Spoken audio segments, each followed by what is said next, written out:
তালের বরফি কে কে খেয়েছো? ছোটবেলায় আমার দিদা এই বরফি বানাতো। তালের মধ্যে শুধুমাত্র একটি সিক্রেট উপকরণ দিলেই তৈরি হয়ে যায় এই তালের বরফি। চলো দেখে নিই এই রেসিপিটি।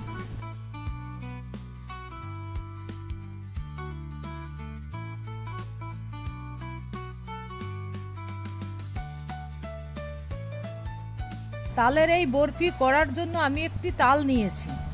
তালটিকে ভালো করে ধুয়ে খোসা ছাড়িয়ে নেব।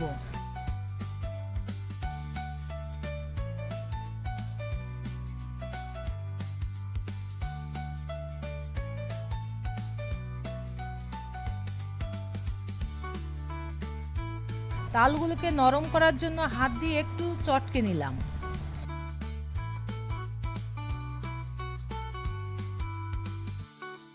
একটি ডালাতে ঘষে তালের কাঠ বার করে নেব। আপনারা চাইলে প্লাস্টিকের ঝুড়ি বা গ্রেটারও ইউজ করতে পারেন।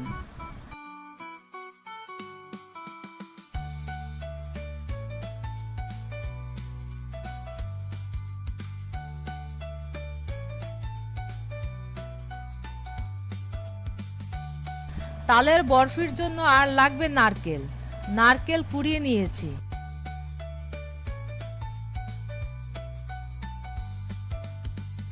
এবার একটি পাত্রের মধ্যে বড় চামচে 2 চামচ তাল, 1 চামচ চিনি, 2 চামচের মতো নারকেল দেব।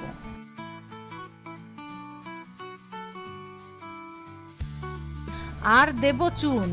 এখানে খুব অল্প পরিমাণে চুন জলের সাথে মিশিয়ে নেব। সব উপকরণগুলোকে ভালো করে মিশিয়ে নেব।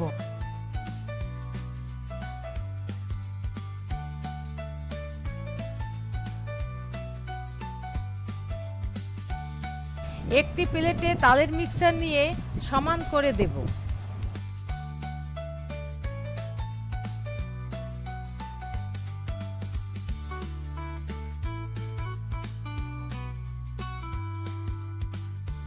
তিন থেকে 4 ঘন্টা রেস্টে রেখে দেব। বরফির আকারে কেটে নেব। এই তো কত সহজেই হয়ে গেল আমার তালের বরফি।